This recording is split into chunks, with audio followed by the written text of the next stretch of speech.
I was the ghost in every win they celebrated. You know that weird, hollow feeling when you hear your own name praised in a press release, but it's sandwiched between buzzwords like cross-functional excellence and technical support from the data team? That was me, Amanda Garner. Lead architect behind Dovian Metrics' entire predictive analytics platform, the thing that helped land us two major PE deals and get our logo slapped next to names like Broadspire and Haven Capital on investor decks. And yet somehow, when Dale, our smarmy, beady-eyed CEO with veneers so white they should have come with a warning label, toasted to team effort, my glass was never even clinked. Don't get me wrong, I wasn't bitter. Not at first. For years, I played the role, head down, workhorse. I'd take Dale's vague vision scribbles, usually delivered over lukewarm conference room coffee and breath that smelled like stress and sugar-free gum, and translate them into actual architecture that made sense to investors. The board thought our Vision Sync forecast engine was AI-powered magic. In reality, it was me, 3 whiteboards, and 6 months of sleep-deprived logic building on weekends while Dale networked in Aspen. But I didn't care. I loved the work. Watching numbers unfold into patterns, watching those patterns predict behaviors, it was like a living language only I spoke. And speaking it well had bought the company enough credibility to secure not just funding, but buzz. That intoxicating kind of buzz that gets executives thinking IPO and tech journalists sniffing around for exclusives. That buzz I built. So, imagine my surprise when I opened my calendar and saw nothing. No invite to the company-wide 5-year strategy offsite at the Prescott estate. No prep decks. No mentions. I thought it was a mistake, maybe my calendar didn't sync, so I knocked gently on Dale's door. He looked up from his standing desk treadmill like I'd interrupted open-heart surgery. "Oh, Amanda. Yeah, no, don't worry about the offsite, it's just a small meeting, mostly vision stuff." He actually said that, just a small meeting. Like the future of the company wasn't partially balanced on the exact algorithms I wrote to get us here. I nodded, tight smile, and backed out of the room before I said something nuclear. I'd been patient. For years, I let the sales team take credit for my projections.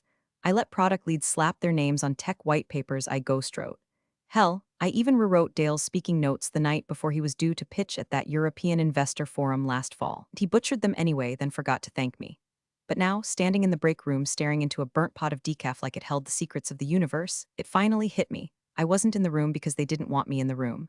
I wasn't a liability, I was a buffer. Someone they could parade out when they needed credibility, but hide away when the real money started talking. And you know what? That stung. Not like a slap, more like a slow burn. Like realizing the applause had always been for the puppet, not the hands pulling the strings. By the way, before we go further, if you're one of the 90% of folks listening without hitting that little subscribe button, maybe give it a tap, or a like if you're feeling generous. It's free and honestly, it helps this team more than Dale helped me, which is saying a lot. Anyway, back to the silence. That day I went home early, told the team I was finishing a model iteration, which was half true. The other half of the truth, I sat in my apartment, opened a bottle of Pinot I'd been saving since my last promotion that never happened, and stared at the ceiling. It wasn't just about the meeting. It was about always being one step behind the closed door, being the name they conveniently forgot to print on the org chart, the ghost in the machine they relied on but never acknowledged. I didn't know what I was going to do yet, but something had shifted. And when an invitation landed in my inbox the next morning, one with the subject line Keynote Opportunity, Global Innovation Summit Tahiti, I didn't even hesitate. I clicked accept. The Prescott estate wasn't just some rented cabin in the woods. It was the kind of place where board members helicoptered in wearing fleece vests that probably cost more than my car. A private compound carved into a hillside, with rustic charm so curated it made restoration hardware catalogs look like yard sales. Word had gotten out, mostly from the interns who booked the travel itineraries, that Dovian's leadership team would be vision mapping the company's future from this offsite for the next 4 days. Translation: sipping overpriced bourbon while pretending Dale's buzzword soup meant something strategic. I didn't hear it from Dale. I heard it from Jenna in finance, who accidentally CC'd me on an email about carpooling from the airport. I stared at my screen for a full minute, rereading the words board retreat agenda like I'd uncovered a dirty secret. Which I guess I had. I wasn't on the agenda. I wasn't even in the room. Now, normally, I'm not the type to storm into an office demanding explanations, but something about this felt surgical. Like they'd cut me out on purpose, made the decision in whispers, rehearsed it behind doors I helped install. I gave Dale the benefit of the doubt. Maybe it was an oversight. Maybe they were keeping it lean this year, focusing just on core executives, so I knocked again. He didn't even pause his typing. "Oh, Amanda. Yeah, no, don't worry about the offsite. It's just a small meeting, mostly vision stuff." That phrase again, just a small meeting. I don't know why that one dug under my ribs like it did. Maybe because I'd heard it before. Maybe because every time I asked for a seat at the table, Dale handed me a fold-out chair and a coloring book. You're not presenting any of the Q4 projections? I asked, careful to sound casual like I wasn't calculating how many hours I'd spent building the models they were about to showcase without me. He shrugged. We'll summarize them. Don't worry, your work speaks for itself. That was supposed to be a compliment. Felt like an obituary. I stood there in my pressed blazer and smart shoes, the uniform of someone who's played the game right, and realized finally, brutally, that I was never going to be invited inside. I wasn't a threat. I wasn't even a person to them. I was a function. A lever they pulled when numbers needed to dance. You sure you don't want me to prep a visual for the investor outlook section? I tried one more time, more out of habit than hope. Dale looked at me like I'd offered to sing karaoke at a funeral. No need. We'll keep it high level, of course. Heaven forbid we drag facts into a vision meeting. I walked out before the heat behind my eyes turned into something visible. Sat at my desk, opened the latest NetSyn intake report, and tried to pretend it didn't feel like being told, once again, that I was a spare part in a machine I designed. That night, I microwaved leftover pad thai and opened the invite to the Tahiti summit again. Reread the attendee list. Joram Lee, CEO of NetSyn Global. I froze. NetSyn was the rumored crown jewel in Dovian's Q1 expansion pathway. We weren't supposed to know that, of course. It hadn't been formally disclosed. But let's just say when you build the analytics engine that feeds the acquisition models, you learn a few things. NetSyn wasn't just any AI company. They were lean, private, and increasingly attractive to global equity firms. They also weren't cheap, which meant any acquisition needed exclusivity and airtight planning. Planning I was supposed to help lead, but now?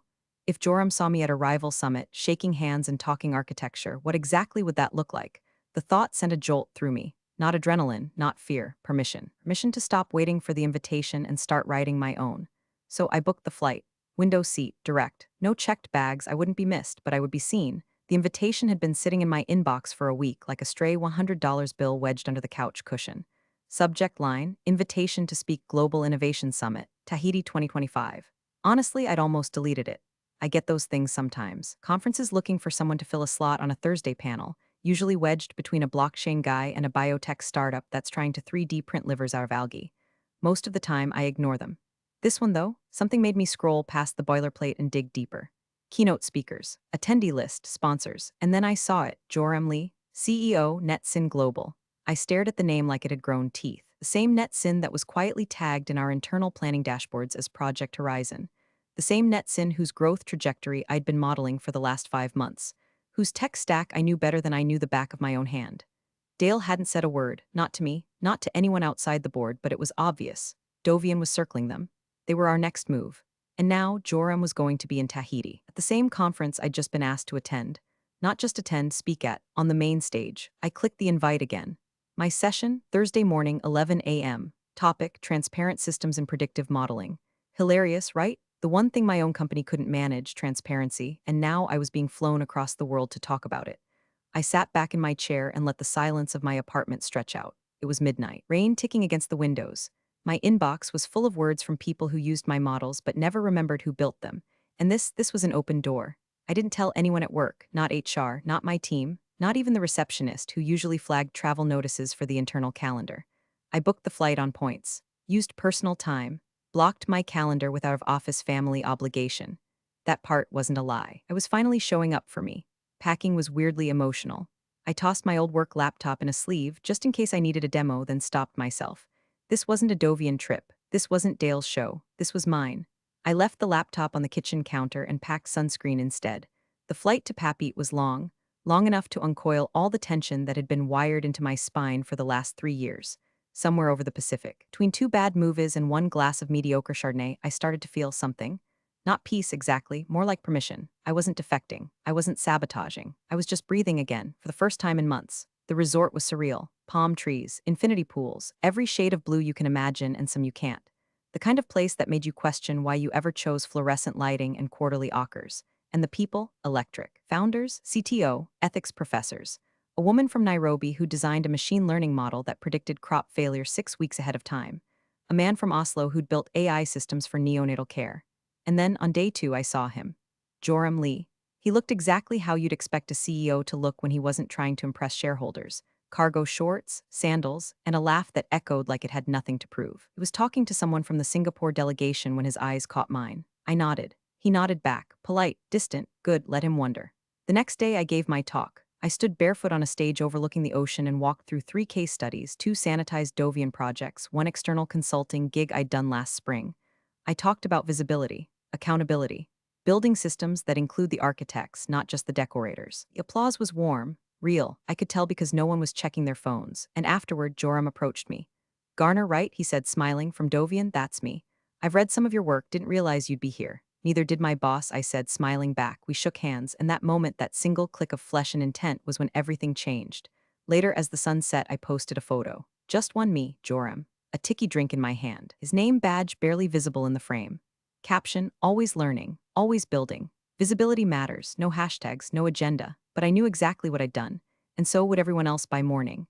There's a certain type of silence that comes after you step off a stage, the kind where your heart's still beating against your ribs, but the world hasn't decided yet whether to applaud or forget. That's where I was. Barefoot on a teakwood platform in front of 100 strangers, holding the last word of my talk in the air like an uncashed check. Transparency isn't a feature, I'd said, it's a promise. When you keep with your people or break behind closed doors, pause. And then the applause started, not the scattered, obligatory kind. This was full-bodied, honest. I let it hit me like a wave. No Dale whispering in my earpiece, no sales exec standing beside me to reframe my logic in digestible sound bites. Just me and my words, and a clear blue horizon at my back. I stepped down, and for the first time in years, I didn't feel like a borrowed tool. They surrounded me after. A woman from Tokyo who ran compliance for a fintech startup said my presentation was like therapy. A PhD from Stanford asked if I'd ever thought about publishing. But it wasn't until the crowd thinned that I saw him again. Joram Lee, standing at the edge of the veranda, drink in hand, half smiling like he'd been waiting for the rest of the world to shut up. He approached slow, casual, curious. The kind of approach you only make when you're not afraid of the answer. You're Amanda Garner, he said. Not a question, more like confirmation. I am, I replied, and you're Joram, he nodded. I read your architecture breakdown from last spring, the one buried inside the Dovian patent filing. I blinked. That wasn't meant for public, he shrugged. It was public enough if you knew where to look. For a second, I didn't know whether to laugh or call legal. But then I saw it, real recognition, not flattery, not networking, respect. You've done some? Interesting work, he added, sipping his drink. Smart, efficient, not like most of what I see from firms your size. I tilted my head. You mean bloated and over-engineered? Exactly, he grinned. They all scream innovation. But you're the first one I've seen who built something that actually predicts more than it justifies. That's rare. We talked for 15 minutes, then 30. And somewhere between the fourth anecdote about bad data hygiene and his quiet confession that he preferred engineers over executives, I realized something. Joram didn't see me as a proxy for Dale's empire. He saw me. We didn't discuss the acquisition. Not directly. When I mentioned some of the challenges of keeping teams aligned without visibility into strategic decisions, he didn't blink. Let me guess, he said. Your CEO says it's above your pay grade? Something like that. And yet, he said, you're the one who built the thing that got them here. That one stuck. Later that evening, just before dinner, I stood by the infinity pool and let the light hit just right. Joram joined me for a drink, and someone nearby offered to take a photo. I didn't say no, we both smiled. Casual, like it was nothing. The ocean behind us looked like something from a screensaver, turquoise fading into gold, palm trees waving like backup dancers. I posted it that night. No dramatic captions, just a short line, always learning, always building. Visibility matters, but in the photo, just barely just enough was Joram's name badge. Netsin Global, crisp, visible, unmistakable. I didn't tag him. I didn't mention the company. But anyone paying attention, anyone from Dovian, would feel the earth shift the second they saw it.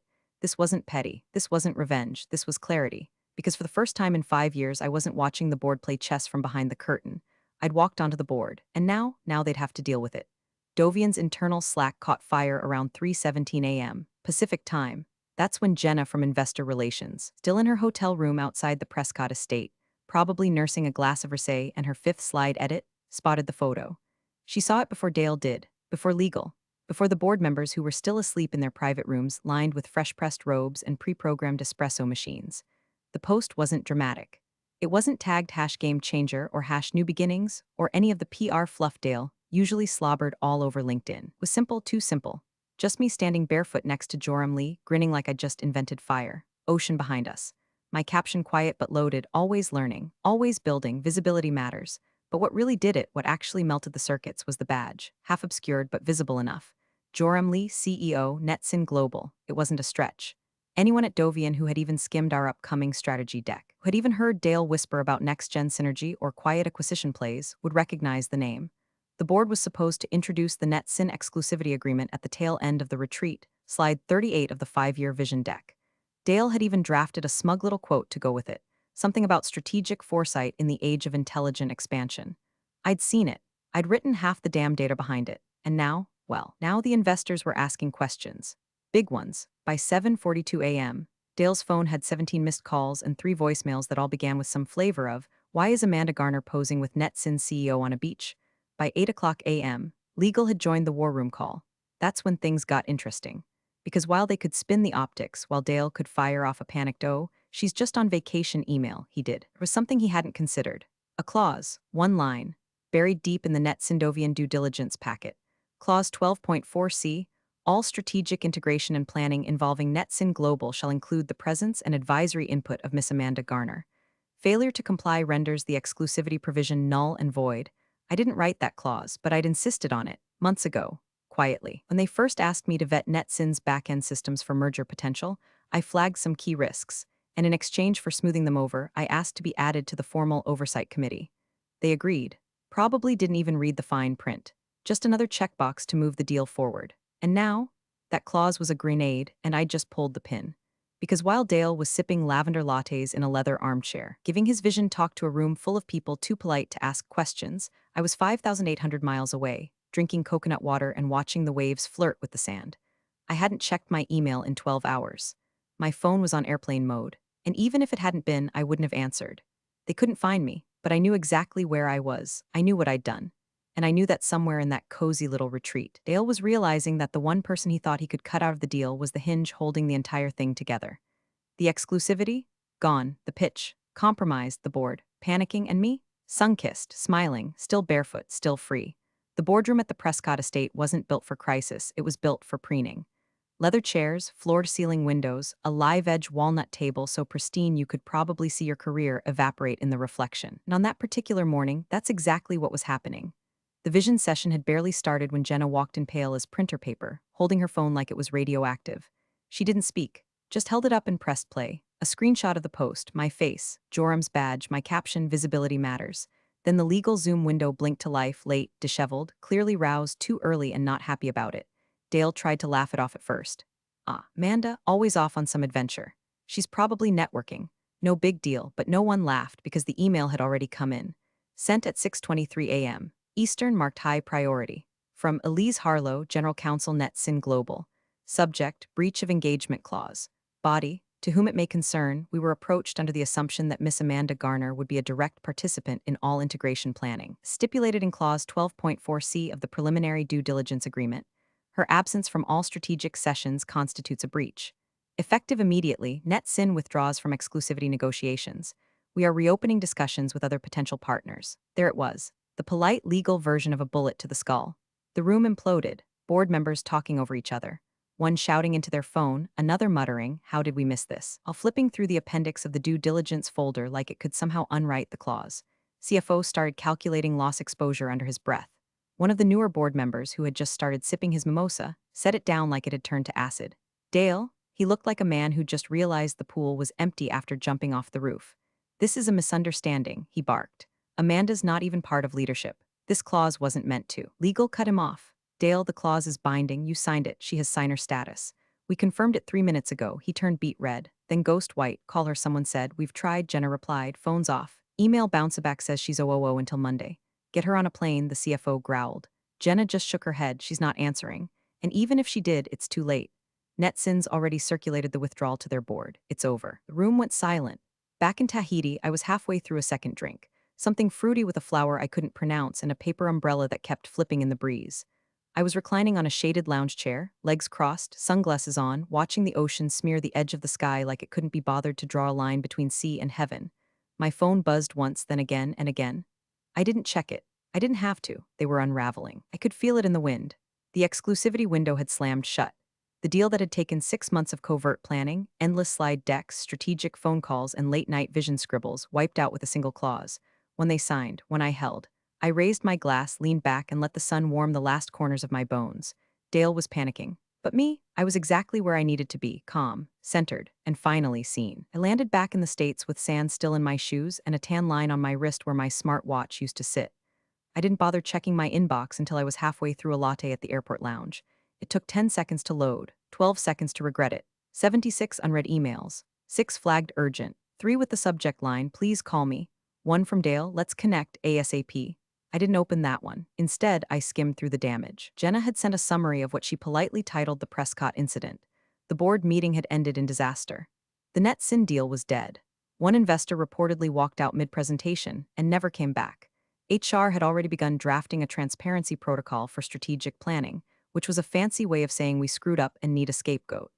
A separate email chain showed legal trying to untangle the clause, asking, begging, spinning wild interpretations that maybe present didn't mean physically present. Too late.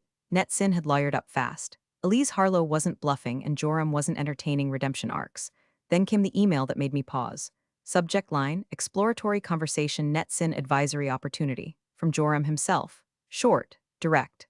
Amanda, if you're open to continuing the conversation, I'd like to formalize something. Been watching the aftermath at Dovian. You were the value proposition all along. Let's talk. Joram attached a draft advisory contract. Consultative, strategic, hybrid remote, corner office if desired, equity on the table, no Dale in sight. I smiled, not because I was flattered, not because I wanted revenge, because the contract didn't ask for loyalty, it asked for vision. An hour later, I got a second message, this time from Valorant Capital, a firm that had been circling Dovian for months, waiting for the moment it started to bleed. Apparently, I was now a uniquely positioned asset for insight-driven innovation leadership, which is rich, coming from people who hadn't returned my calls last year when I pitched them a partnership pilot. But it didn't matter. The game had changed. I had changed. No more drafting white papers no one credited. No more being paraded like a useful prop during funding rounds. I was no longer a ghost in someone else's machine. Now I was the architect of my own. Somewhere between Gate 41B and baggage claim, my phone buzzed again. Dale, he was trying to schedule a Zoom. The subject line of the calendar invite, quick sync NetSyn situation. The kind of email written by a man who still thinks he can spin a story after the walls are already on fire. I didn't open it. Instead, I opened Joram's contract, made a few notes, highlighted the equity clause, flagged the NDA terms, suggested a few revisions, not because I was uncertain, but because I'd earned the right to negotiate. 10 minutes later, I hit send. No emojis, no warm sign-off, just attached are my terms. Let me know if NetSyn is serious about visibility. Then I powered off my phone, took one long breath, and walked out of the terminal. Not as Dovian's data whisperer, not as Dale's afterthought, but as Amanda Garner, strategic advisor, name on the damn door. The emergency board meeting was held over Zoom, but I could practically smell the desperation through the screen. The invite came through my old company email. Some intern must have forgotten to revoke access. The subject line was clinical, corporate, special session, strategic realignment vote, all members required. The agenda, just one item. Motion to offer executive advisory role to Amanda Garner conditional on reinstatement of NetSyn exclusivity. I nearly laughed. They didn't even bother sugarcoating it. No apology, no let's talk. Just a motion to stuff me back into the room they'd locked from the inside, now that the fire was licking at their heels. The attached letter from Dale was a masterclass in empty sincerity. Amanda, we acknowledge recent miscommunications and oversights regarding your involvement in our strategic planning initiatives. Given the evolving nature of our relationship with NetSyn and your instrumental role in our technical achievements, the board would like to extend a formal offer to re-engage you in an executive advisory capacity. Your reappointment would signify continuity and strengthen our negotiating position. We trust you'll consider this a natural next step in our shared journey. Shared journey. That's what they called it, like I hadn't been walking behind them this entire time, patching their footprints so they wouldn't trip over their own incompetence. They included a revised contract. Same title, more money, even a stock option vesting schedule likely to dangle in front of me like a chew toy. What they didn't include, an apology or dignity, or the decency to acknowledge the clause they violated, the planning they excluded me from, or the 5 years I spent keeping their metrics from collapsing into mathematical spaghetti. At that point, I didn't even have to think about it. I opened a blank reply, typed 2 words, I decline, no explanation, no performance, just the truth. Then I opened a separate tab, pulled up NetSyn's draft agreement. Signed, 10 minutes later. Press release hit the wire. For immediate release, NetSyn Global appoints Amanda Garner to Strategic Advisory Board, Tahiti Innovation Summit Speaker, joins leadership team amid expansion planning.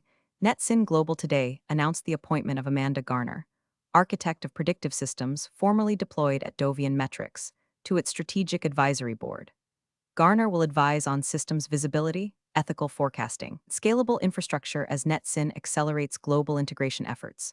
Amanda's clarity of vision and commitment to transparency make her the ideal partner as we grow, said Joram Lee, CEO of NetSyn Global. No further comment will be made at this time. That was it. No victory lap. No vindictive quotes, no Dale bashing, just facts. My name, my title, my new reality. The message to Dovian wasn't hidden. It was spotlighted, plain, direct. Beyond question, I hadn't just walked away, I'd leveled up, and now I wasn't just advising on visibility, I was the visibility and they couldn't look away. I waited exactly 24 hours after the NetSyn press release went live. No rush, no thirst trap tactics, just timing, let it settle. Let the board digest the headline. Let Dale reread that quote from Joram 3, maybe 4 times, trying to convince himself it was all just semantics. Let the investors fire off their polite what the hell is going on inquiries, and the PR team quietly shift from damage control to obituary writing. Then I posted the photo. Same spot, same sun, same ocean curling in the background like it was applauding. But this time, no Joram, just me, standing alone on that deck, wearing the same easy smile. No filters, no corporate lanyard. Just a woman who didn't need a badge to be seen anymore. And the caption. Visibility isn't just about what you see, it's about what they finally can't ignore. That was it. No hashtags, no tags, no what Dale mentions. Within minutes it exploded. Ex-Dovian employees sent DMs with clapping emojis and fire gifs. 2 venture firms I'd never worked with slid into my inbox asking if I had advisory bandwidth. A data ethics professor from NYU shared the post with the note, "This is what leadership actually looks like." But the best part, silence from Dovian, total blackout. Except, of course, for the leak. Because nothing in corporate America stays quiet, not when blood is in the water and someone as high profile as Dale Simmerman is on the slab. The deal with NetSyn officially collapsed by Friday. Without exclusivity, the competition moved fast. NetSyn took meetings with 3 other suitors. One of them, Calvex Partners, came in hot with a valuation $20 million above what Dovian had offered. Investors at Dovian revolted. Rumors started circulating, some true, some conveniently adjusted for boardroom drama, that Dale had misrepresented internal buy-in, that he'd suppressed key contributor roles in due diligence documents, that he ignored internal risk flags and marginalized key personnel. Me, that last one was me. By the end of the quarter, he was gone. Official statement, Mr. Simmerman is pursuing new opportunities. Unofficially, he was handed a box, a firm handshake, and a courtesy LinkedIn post written by someone in HR who used a template labeled standard farewell. They didn't name me in the internal memo. Of course they didn't. But when the exec assistant who used to forward Dale's meeting requests liked my photo with a heart emoji, I knew they all understood. This wasn't revenge. That would have been too easy. This was realignment. For years, I let them write the story and tuck me into the margins like an asterisk. The technical resource, the project lead, the supporting voice. Not anymore. Now, I was the headline. And for the first time in my career, I didn't have to raise my voice to be heard. I just had to stand still long enough for the truth to catch up and let it speak for itself. Thanks for watching, you cubicle warriors. Hit that subscribe button. Unless you're my old boss, then you're on your own. Revenge of the coffee pot strikes again.